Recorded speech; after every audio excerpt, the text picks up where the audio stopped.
new friend of the FTE. He's been introduced to us through one of the companies that presented last time, Simon and Craig's Scarab Tech, for those of you who were here last.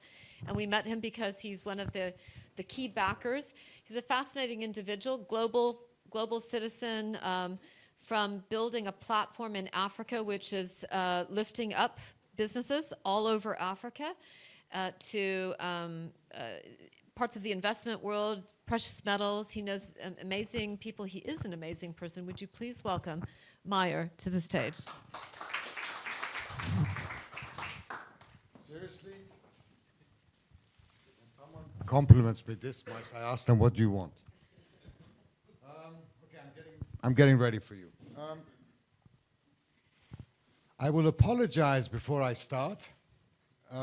Because one of the reasons I think Julie has sort of taken the risk of putting me up here is that my perspective of most of the things that we talk about is not quite the same thing.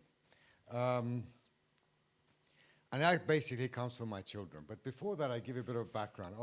I was born in Iran, but we had a little bit of a problem there. They threw us out. Haven't been back for 40 some odd years. Am I doing anything to get me back there? No. Would I like to go back? Yes, because as childhood memories, actually I'm not childhood, I was 21 when we left.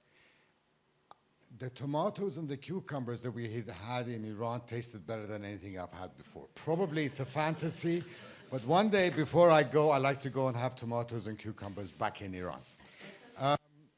I'm very, very lucky and fortunate that I have the opportunity to work with ridiculously high net worth individuals when I'm dealing with diamonds, and then on the totally the other side with people who don't have a glass of water or a roof over their heads or a home or a parent. So it is literally two ends of the scale. Do I make the really, really, really high net worth people feel guilty to help me with the other side? No. You either have to want to do it or you don't want to do it. So I'm very lucky that I see those two things, and this has been a privilege on my part that I've had the opportunity to give a hard time to very wealthy people and then a helping hand to the very, very poor. I hear we talk a lot about ecosystem and AI and so on and so forth. Well, my daughter, my eldest daughter, runs the largest nutrition fund in the world. And every time she comes and talks to me about, well, you know, the ecosystem that we're doing this and the ecosystem we're doing that, I said, excuse me, in my days, ecosystem meant a combination of various plants, animals, weather, and various minerals that came into a pot that made what we are. So what has that got to do with what you're doing? He says, well, it's a derivative of that. A lot of times we don't really pay attention because somebody said, well, we've got to say ecosystem, so we go ahead and say it. If we look at what ecosystem means, it means we're talking first and foremost about the environment that we live in, the mechanisms that live in this environment, and how all of it comes together. Okay, that, to me, is the ecosystem. So all of us work in the ecosystem. As long as we walk outside and breathe, we are in the ecosystem. His favorite thing, okay, I will make more fun of it, AI. Okay, now, that's wonderful. Artificial intelligence. Well, if you look up artificial, it means fake. So again, I kid my children and I say, so anti-human initiative that is there. Now, I think it's an extraordinary, it's our future, don't get me wrong, all right? But we can't just say, well, you know, it's AI this and AI that. A human being has to be there. And I said, I will really seriously accept this. Okay, every time I ask them a question, they pick up their phone, chat GFT, or I don't know what it's called. How many times do I have to pass wind a week to lose a kilo? Okay, who cares? Okay, it's somebody else's opinion. So I like to talk to you more about the human side of things, right? Rather than because humans make AI. Humans created the concept of ecosystems and ESG. Okay, the G is the one I have a problem with, which is governance, and so on and so forth. So I think my group has something here, do they? Do we have slides? Yeah. We do. So we have a little I have no idea what it is, so I'll just pay attention because otherwise I'll be here for 3 hours. What do I do now? there, and it's right there. Okay. All right. Except for you. I give 10 francs to someone who tells me what is the rarest colored diamond. You shut up. I got to yesterday. Didn't I tell you yesterday? Okay, no. I want from people who I didn't talk to. The rarest colored diamond in the world. There's 80 of them in the whole world. Yes, sir. So are they fancy pink diamonds? Good try. No. There are 80 red diamonds in the world. The next category down from that is green. Then it's orange. Black is the worst diamond you can have. It's all marketing. Don't listen. It's green. It's violet. Yes. Hold on. I'll get to it. After violet, it's blue. Then it's pink. And then there is some yellows and blacks and all that. You know, the reason the diamond is black is because it has a lot of carbon in it. And the more carbon you have, the cheaper it is. Invariably, if there was no marketing or for us, the most expensive black diamond in the world would be worth $250. Okay, so don't listen to whatever. And it's all treated as well. But anyway, I've been fortunate enough I wanted to be a diplomat, but I didn't have a country, so I couldn't become a diplomat, so I fell into this. And I worked with, where is Vincenzo? Bulgari and all kinds of different companies. And eventually, in the early 2000, and I don't know, 10, 11, all my friends, oh, isn't this wonderful? We're going to set up a fund. I said, okay, what kind of fund? A hedge fund. We're going to take a lot of money from people. We'll take 2% so that we can feed ourselves. We'll take 20% every quarter because we've decided that the thing has gone up. And it's going to be wonderful. And then when do you give the people's money back? We don't. We'll just keep going and we'll do whatever. I said, well, this sounds like a scheme I like to get into. What do you invest in? Oh, it doesn't really matter, does it really? We have a lot of investors. They have faith in us, and they will give us some money. Inshallah, we'll give it back. So I said, okay, in my business, colored diamonds, which we're talking about 0.02% of the diamond market, is not a bad investment. I looked at violins, cars, obviously we all know that, paintings, we all know that. Nobody had done a fund that invests in colored diamonds. So I said, well, why not? And then I said, okay, I had a friend of mine who was at Citgo, apparently you need a fund administrator, which I call the enemy, and I'll get to that in a minute. And the fund administrator said to me, I told him what I want to do. He says, well, you're going to screw up the whole fund market. I said, that's the point. AI, alternative investments, okay? Forget this other things. So we set up the fund, and I said to them, well, wait a minute. I need to make sure that I can give people's money back. What do you mean, you want to give people's money back? I said, well, yeah. Someone gives me something, I have to make money and give it back. Well, okay, so I said, every fund will have a life of 3 years, and then I will liquidate it and give their money back. So, and then performance fee, I have to show that I've performed. Yeah, but every quarter you have, I said, that's a, inshallah, hearsay valuation that somebody does on the diamonds. It doesn't mean anything. At the very end of the fund, if I've made $1 for my investors, then I'm entitled to 20% of it. But at the end of the fund, when every stone has been sold, the last check goes to me, not the first check. Oh, well, yeah, okay. And I said, so that's what I would like to do. We made it very complicated, the type of stones and all the rest of it. So the first one, we are now launching the 5th one. So that's not so bad. What did they put for me? Apparently, I have knowledge and experience. Okay, you can take that for whatever it's worth. What I do is not that difficult. And today, to this day, a lot of dealers try to copy what I did. But one issue that they really screwed up on or missed out on was transparency. You can't be a diamond dealer and put all your own stock into the fund at 20% margin and then hopefully make some. It doesn't work that way. And it only works with very, very specific colored diamonds. White stones are not investment. White stones is for men when we screw up or we want to get married. When we screw up, we buy a pair of earrings. When we want to get married, we buy a diamond ring. So yeah, that's just for something else. So this is the next code. Now, actually, hold on.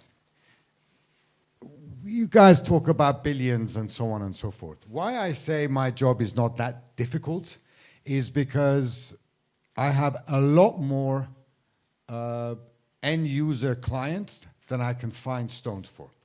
Well, most cases it's the other way around. In that I have, we've got lots of product, lots of ideas, but no takers. The very first fund that we did, I'm not going to go through this. If anybody wants to see it, this is to see what I was talking about. The reds and blah, blah, blah. But if you want to see that, I'll bore you with that later. And this basically looks at, I hate these things because it's a chart. Charts, whatever. But fancy vivid pink, gold, S&P, and colorless diamonds. And this is the chart. So the most pathetic one, okay, is colorless diamonds. Then the S&Ps, this one. Then this thing, gold, somebody in Iran passes wind and the price of gold goes up. And this is the one with the colored diamonds. It's this one, colored diamonds. So again, my job is not that difficult, okay? How hard can it be? Especially where 90% of pink diamonds that you were talking about come from Australia, Argyle mine. Well, it closed last year. Now imagine losing 90% of the supply of anything in the world. What's going to happen to the price? This year they're still cutting, but next year there will be no more pink diamonds. So that's the end of that. Where are they from? Okay, here they are. I'm not going to divulge too much on that. Well, I'll leave that to the enemy, and I'll tell you what that means in a minute. Okay, now I'm glad they put that because this is, what do I call it? Why do I call them enemy? Who's the enemy? The enemy is my administrators, the accountants, the communication, and the marketing guys because they're useless.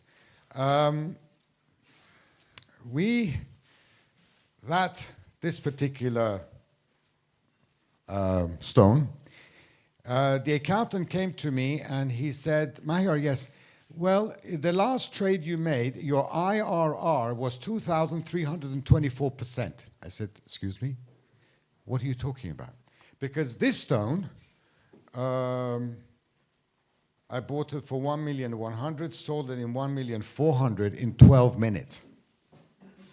Basically, I bought it from one guy and went to the other and I said he wanted it, so I sold it in 12 minutes. So with his enemy thinks that timing is very important as far as how much money you make. Of course, I'm not going to make this much money every 10 minutes.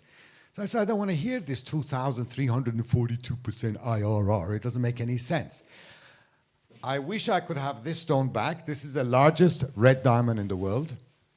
And it was a pink diamond, a deep pink diamond. And it belonged to a Saudi lady. And she came to our office and said, I want to sell this. I said, okay.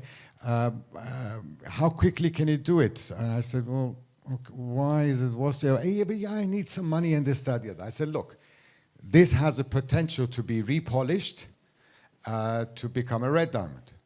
Oh, I don't care. I said, well, I can give you, we were a small interest. I give you $2 million for it. Great. Send it to this bank account that I just opened so my husband doesn't know. She was from Saudi. I'm not going to get into the rest of it. But she did pass the compliance test. Okay, and she did tell them, my compliance people, what color her grandfather's underwear were, so they could take the money. So that was fine. Now, this stone that we only owned a very small portion of it, okay, 2.5 million. Actually, yeah, it was 2.5 million by the time we finished. When we cut it and it became red, I got an offer of $19 million for it. That's not a bad return. Today, it's worth $55 million. That's why I like to have it back. Anyway, these are some examples. And this one is actually sitting in on the hand of the official portrait of the princess from Bangkok. Don't ask me why I said that, I did. The most important stone I would like to have back, I'm not going to talk to you a lot about stones because it's not that difficult, and it's sometimes we make a lot of money, sometimes with less money, sometimes we keep them for a year, sometimes we keep them for 2 months or 10 minutes. So 10 million people work in the diamond industry, and some of the poorest areas of the world. So this is where I said, wait a minute, we have to give something back. Now, one last story about the enemy. They came to me and they said, well, our very first fund, which was actually, nobody understood what I was talking about. I think it was 6 million. I got one from a Kuwaiti friend and one from a German friend. That was our first fund. The last one we closed was about 100 million. And that's the maximum I can have because I will not find the product. 150 million is the maximum that we can have in a fund. And in between, I don't know if it was 2 or 3 or whatever, one of the rocket scientists, enemy people said to me, Mahyar, here's what I'm going to think. So I don't remember the numbers, I give you approximately. We raised 20 million. You bought for 32 million. And we liquidated for 41. So your profit is the difference between 32 and 41. I said, what the hell are you talking about? So because during these 3 years, I buy and sell stone. If I raised 10 million and bought 10 million in stones and went on holiday, came back 3 years later, I will probably make about 20%. Whereas if I continue to trade, I can. So this idiot looked at how much I had bought.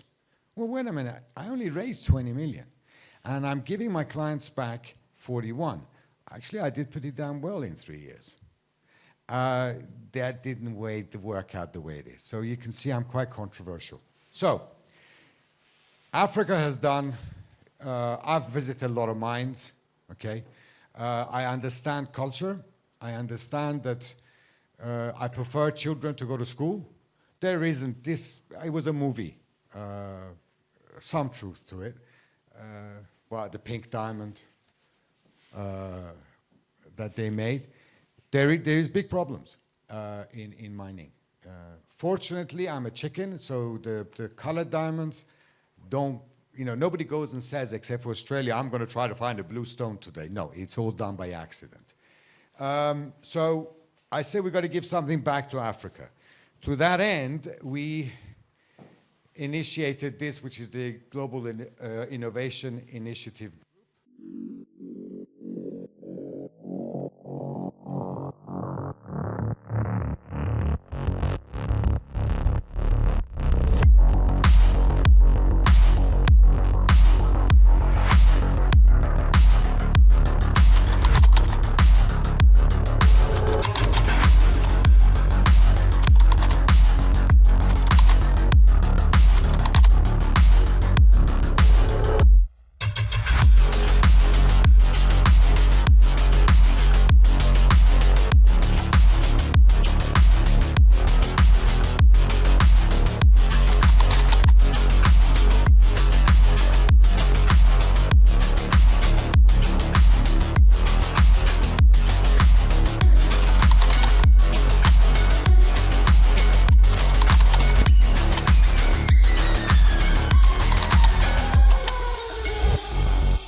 Are you in?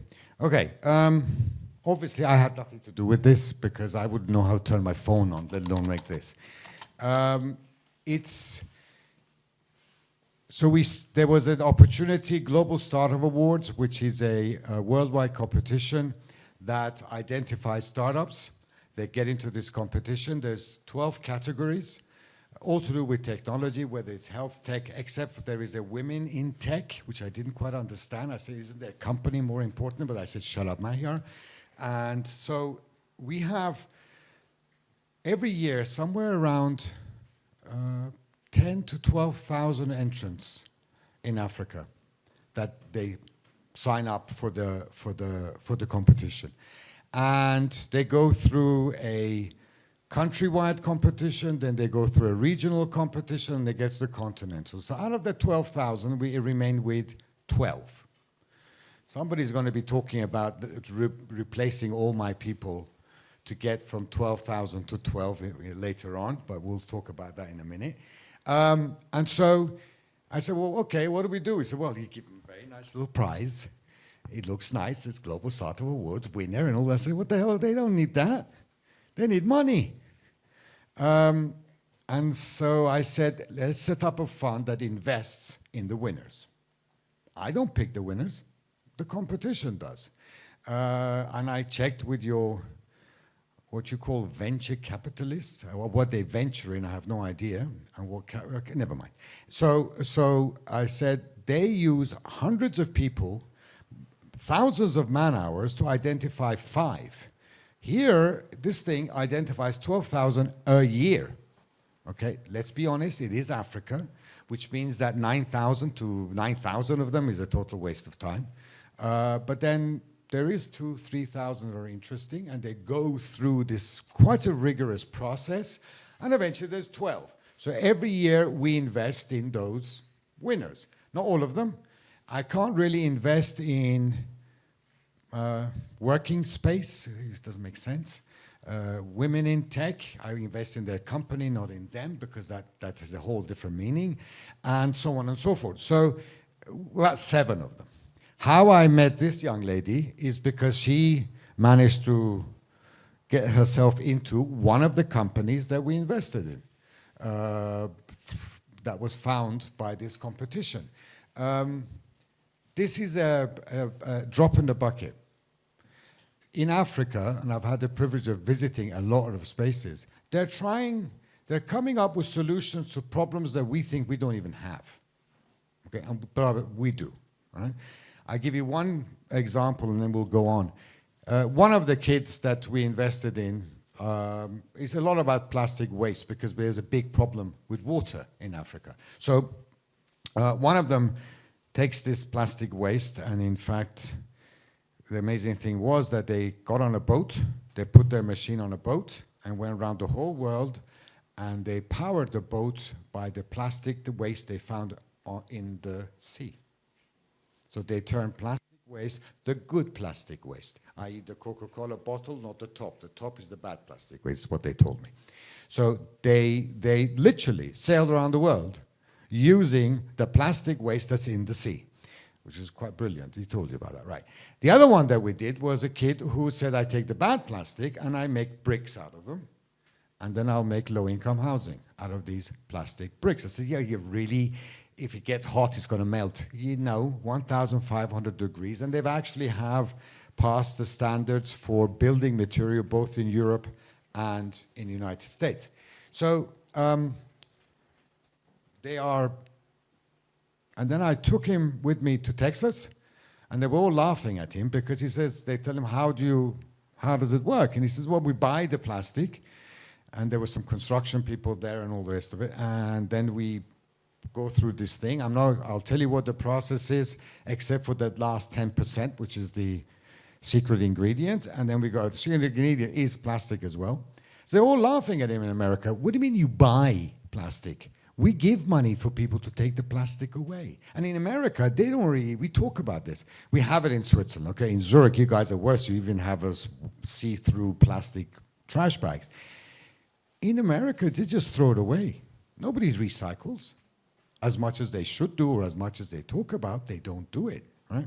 So this is infancy stage in what we are talking about. So we find them, and then I don't like to just give somebody money and say, come on, send me your balance sheet and P&L or whatever else at the end of the year.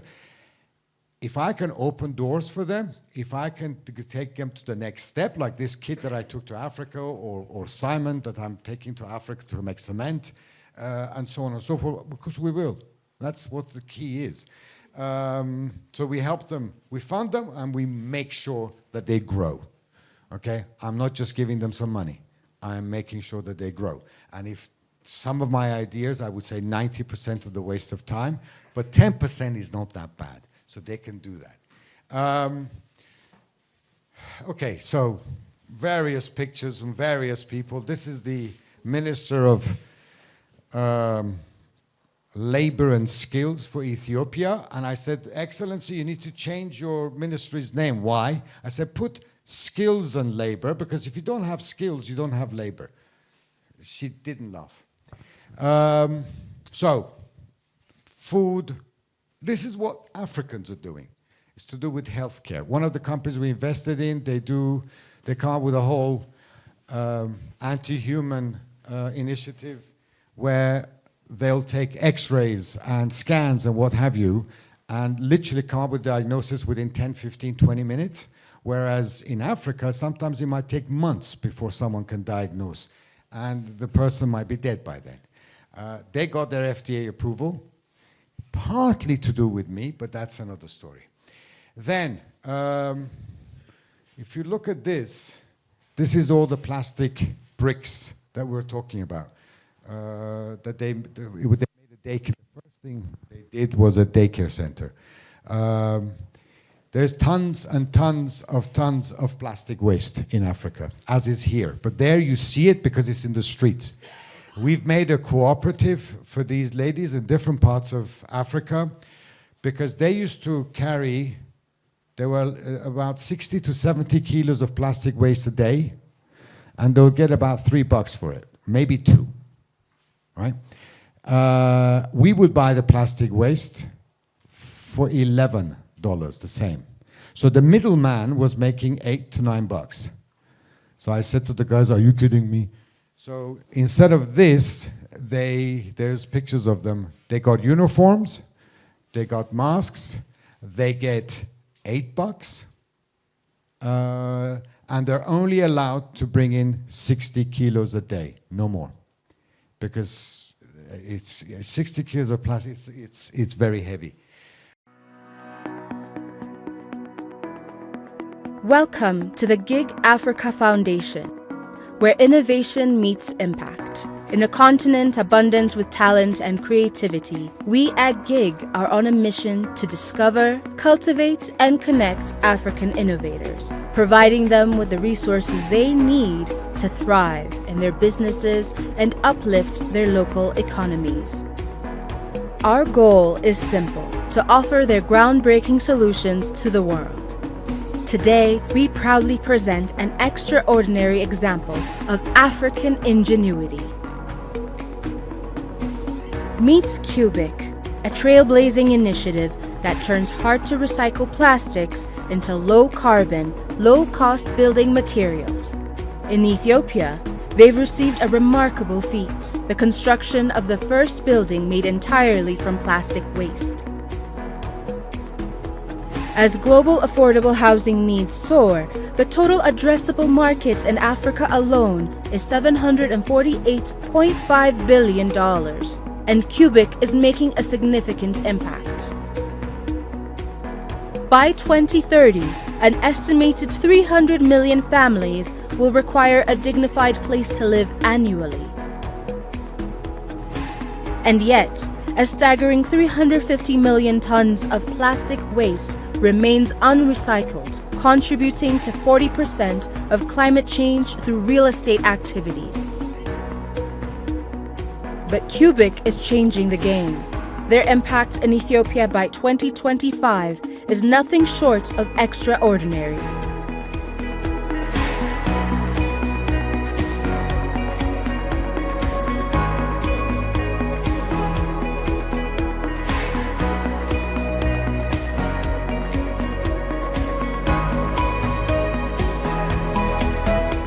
This is just one story among many in the Gig Africa Foundation's portfolio. We believe in the power of African entrepreneurs to contribute solutions that address some of the world's greatest challenges.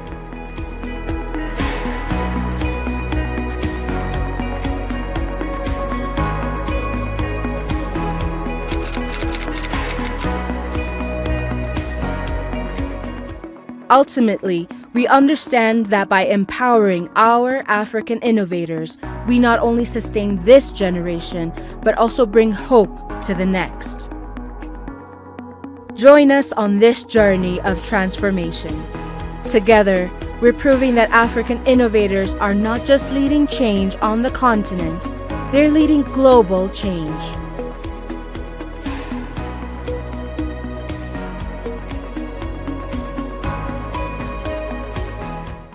This part of giving back, it's not that doesn't mean I'm some sort of a saint. I'm not anything but. You can ask about, I don't know, half a dozen wives and a whole bunch of children that I'm not. But, so we said, okay, they made another mistake. They once had me visit an area in Ethiopia, which they said, they asked me, where is the fourth holiest site in Islam? So I said, Mecca, Medina. They said, well, the fourth one is Harar, and that's in Ethiopia. I said, the fourth holiest site in Islam, I'm supposed to be Muslim, is in Ethiopia? Yes, okay, I'll go visit. It's a walled street, walled village. And we went there, we visited. What was extraordinary to me was there's just millions of kids running around. And I sat down with the mayor and I gave him a hard time because he was truthful giving me the statistics. He said 30% of the children in this town are orphans. Double orphans. No father, no mother. And that's from the age of 2 to about the age of 8, and then they disappear somehow. 80% of them don't have a father. The mother looks after them, right? And they're in the streets. They've got nowhere to go. So, well, what do you do with them? Well, we don't know. We're trying to figure this out. And while I was walking, and it's true, there were 19 mosques in that little village, 7 churches, and 3 synagogues. I mean, talk about coexisting and living. I mean, bloody hell, everybody should take a lesson with that. And no, but there was no fight anywhere. Everybody's celebrating at the same time. So I said, okay, well, Lily. Lily is the library for imagination and literacy of youth. Well, Lily is also my mother's name. She set up a thing in Iran where we are very diverse in the type of people that we have in Iran. The Kurds, the Baluch, and all, they're all over the place. And most of them, we didn't have schools. In 1971, 72, the literacy rate in Iran was 30%. By the time we were thrown out, it was close to 75%. That's a huge jump in a very short period of time. So they were making schools and libraries and all that up in the mountains and blah, blah, blah. And it wasn't just a school and library. There was a theater. There was always a music school. There was arts work and reading and all that. And in fact, I don't think anybody knows, the Oscars last month, there was an Iranian couple that won the short film. They started in one of those libraries in Kurdistan. So it does have an effect. So I said, okay, let's do this. We're going to make this institution in Harar. We're going to make it entirely of plastic waste. Entirely of plastic waste. We're going to, UNICEF is trying to help, but they've lost the plot a little bit these days. And we're going to make sure that the way I explained it to the Prime Minister, because he called me up, says, you want to do what with my children? I said, well, the ones you haven't seen for a long time, Excellency. He says, well, what do you want to do? I said, I'm going to, 3 things. I'm going to give them dignity, I'm going to teach them respect, and I'm going to teach them responsibility, all in 20 minutes. Really, you're going to do all that? I said, yes. He said, I don't know, Excellency, when you were in the library last, but you go there and you have to sign up. You become a member of a library. And you give your name and your address. Okay, it could be that 3rd tree on the left. I sleep underneath it. It could be your address. It's okay. And then you give your date of birth if you know where it is, what it is, because they don't. And they give you a card. And I had seen this in Iran. it will be the first time they've seen their name written on a piece of paper. Most of these kids. And invariably, what it also means is they look at you and say, my God, they actually acknowledge that I exist. If you're a 5-year-old kid living in these, whatever we want to call it, in these regions, they don't think that anybody even knows that they're there. You give them this card, it's like you've given them life. And I've seen that in Iran. So I said, Excellency, so that's how I'm going to teach them dignity. They will have dignity now. Their name is written on a card, okay? And that's all there is to it. That's the first one. Okay, that's in 10 minutes or less, as soon as they get their card, it gets printed, it's 2 seconds. Then I said, we're going to have to teach them about respect, because we've lost respect. This concept of respect all over the world, okay? In America, in Europe, this, that, the other, nobody respects anything. It's all about me, me, me, me, me, me. And he says, well, how are you going to do that? I say, well, again, I don't know when the last time we were in a library. When you go to a library, it's dead quiet. Nobody's singing, nobody's dancing, nobody's on the phone, nobody's playing a game, nobody's doing anything. One is reading, one is studying, or maybe someone's sleeping, okay? But you respect the person next to you by being quiet, because everybody's quiet. And that's the first step in learning respect for others. How hard can it be? Oh. Okay, and then I said the last one, of course, is responsibility, because whatever we do, we don't have to take responsibility for the results. Well, that's not the case either. So if you remember, you used to borrow a book from a library, or I don't know if you did, and this is the Prime Minister. I mean, maybe they'll shoot me next time I go to Ethiopia, I don't know. So I said, you borrow a book, you read it, and then you bring it back. You just don't throw it away. You bring it back. And then so somebody else can have the privilege of reading that book. And every child that walks into the library gets a small bottle of water.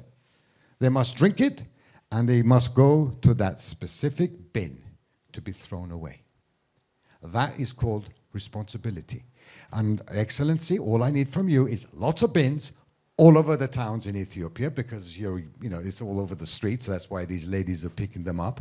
And so I said, now, it's being built. Inshallah, it will open sometime. We should be done about a month and a half from now. So the Prime Minister asked me, well, what do you want from me? I said, nothing. Just don't get in my way. So what do you mean? I said, I don't want to hear somebody come and say, well, if you want to have a little bit more of this, you got to do a little bit of that, because in Africa, just across the street, you need to pay somebody off.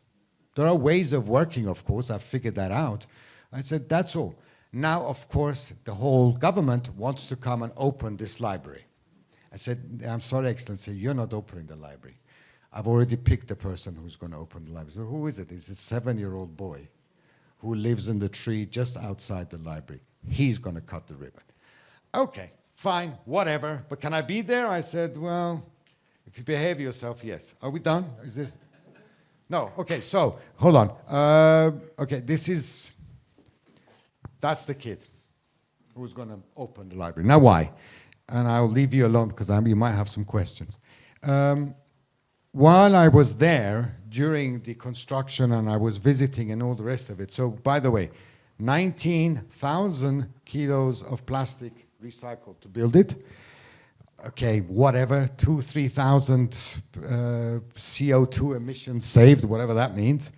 More important, 750 jobs we've created for women to pick, and we'll give about 5,000 children access to a safe environment for knowledge and music and so on and so forth. I bought them these balls because next to it there is an area where they can play football and basketball, and then there is seats, so I said we can have theater and music and what have you.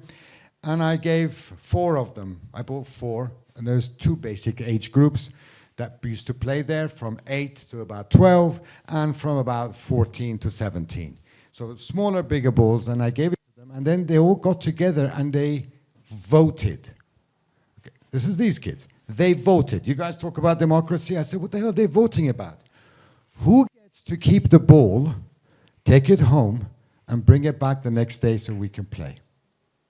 They voted. This is these kids. They don't even know how. They voted. Say, who gets to keep the ball at home, and tomorrow he'll bring it back. Okay? Extraordinary. Anyway, this thing with this face, all right? he walked behind me, back and forth, back and forth. And then towards the end of the day, he looked at me and he sort of broken English, and he did speak English. He says, "Why are you doing this for us?" Now, as you can tell from my mannerisms, I very rarely have nothing to say about any topic.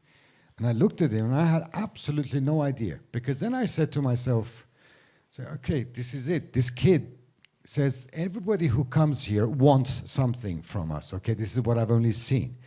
So I looked at him, I said to him, here's the deal, 3 things I want.